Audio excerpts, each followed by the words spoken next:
Hey, welcome back to my channel, Duct Tape Mechanic. And in this video, I'm going to show you how to fix a GE profile top load washing machine that's not spinning. So if you find this video to be helpful, make sure you subscribe to my channel for more DIY and tinkering videos.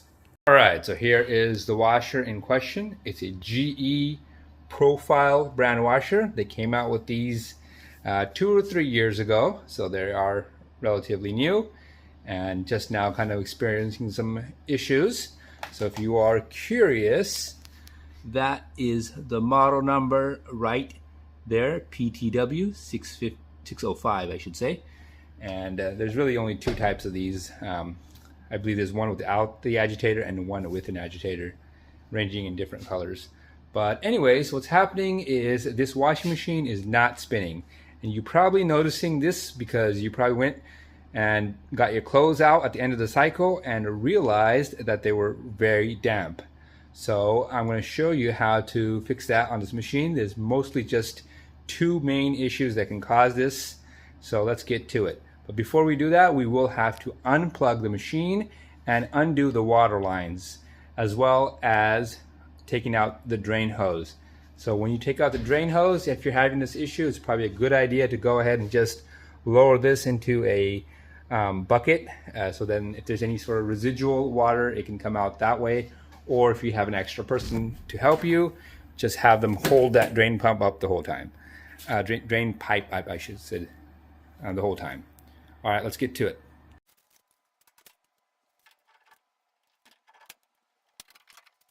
After that, you want to get a couple pieces of duct tape and go ahead and tape the lid to the top of the washer. Otherwise, when we put this thing on its back, we risk the chance of this thing flipping up and cracking that nice glass lid. So we'll do that next.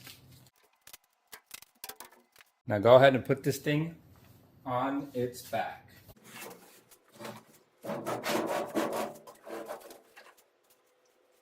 After that, we'll be taking off this belt cover. So there's 3 bolts that hold it on. 1,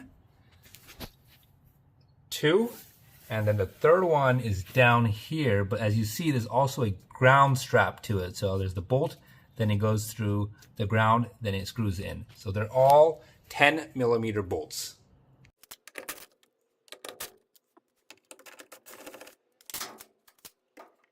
All 3 of those bolts have been removed.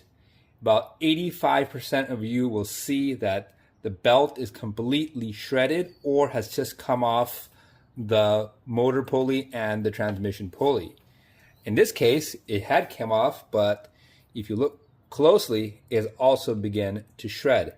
This is a notorious issue, or it was a notorious issue on the GTW, which was the previous generation of GE washing machines, and they haven't really done anything to address it because the bottom of this washer is pretty much the same as those previous generations. But if you come and you open this thing up and the belt is shredded or has fell off the pulley, you will have to replace the belt because it just kind of messes up all the grooves. As you can tell, this one's in pretty bad condition. It just happened to fall off, otherwise it would have been completely mangled. So what I will do is I will provide a link to the belt, so it just pops up around now in the video. It should also be in the description of the video, so you can just click on that and order your belt. It'll be pretty much the same for all of these GE profile top load washing machines. I do want to say that before you install the new belt, make sure that the previous belt hasn't frayed off any of these wire connectors, because sometimes that belt will snap in such a violent fashion it'll actually damage the RPM sensor. But that's how it should look. All those wires are intact, but like I said, I've seen it where it's just it just rips off that RPM sensor, breaks the wires, and that has to be addressed separately. So if your belt is completely shredded or has fallen off the pulleys here, you'll also notice that when your washing machine is actually washing, it's actually not agitating at all. That makes sense because the motor isn't able to transfer the power to the transmission, so it's just sitting there. So that is another point to note as well. But before I show you how to put the new belt on, I will say that if you come to this point and you've taken off the belt cover and you see that the belt is indeed intact, that really points to the second main reason why your washer is not spinning. That's due to a bad shift actuator. So this is essentially just a switch that shifts the washing machine from wash to spin, and sometimes, or I would say 15 to 20% of the time that this is having spin issues, it's due to a bad shift actuator. And so that's a fairly common issue with this machine as well. So if you come in here, the belt's completely intact, you will have to replace this. And to replace it is really simple.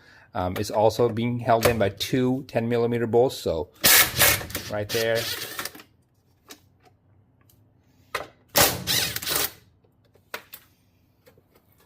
And then you can just push this tab right here and pull out at the same time, and the shifter comes right out. As with the belt, I will also be posting a link to this part as well. It's like a $30 or $40 part.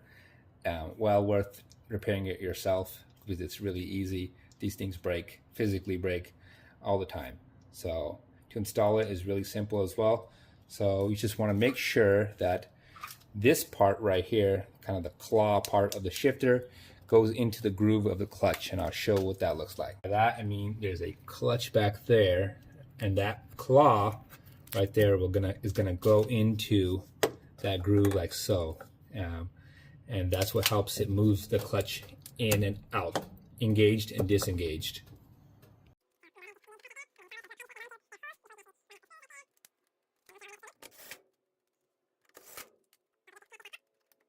And it should look something like that, where the claw or arm part of the shifter is inside the clutch right there. So that's how you would replace the shift actuator. That's what that part is called. Like I said, I'll link that in the description of this video, and it should also pop up in the video as well.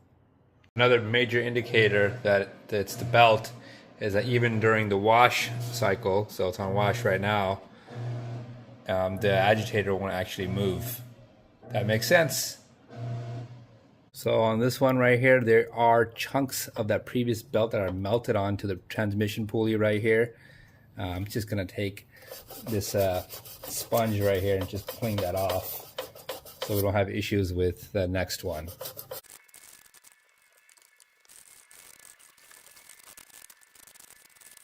All right, so here is our replacement belt. As you can see, it's nice and good, not all melted together and shredded.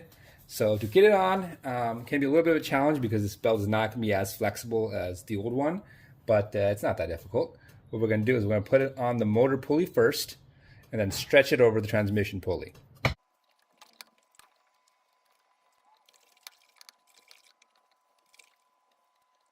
Got the belt all installed properly. You can give it a turn like that and it should just stay in the middle of the transmission pulley right here. So that's good to go. And then after that, we can just go ahead and put the belt cover back on like so. I mean like that. And then just remember that the last bolt, you're gonna have to loop in the ground connector as well. So you just grab the connector, push it through the bolt right there, then you can screw that in.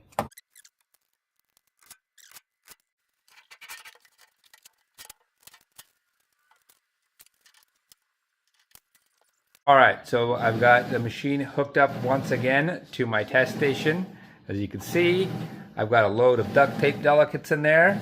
And as you can probably tell, the agitator is actually moving this time. And in that previous clip I showed earlier in the video, it wasn't moving, which makes sense because the motor wasn't attached to the transmission via a belt. So this is how it should be when everything is working correctly, and that's what that should look like during the middle of the wash. So if you found this video to be helpful, make sure you hit the thumbs up sign.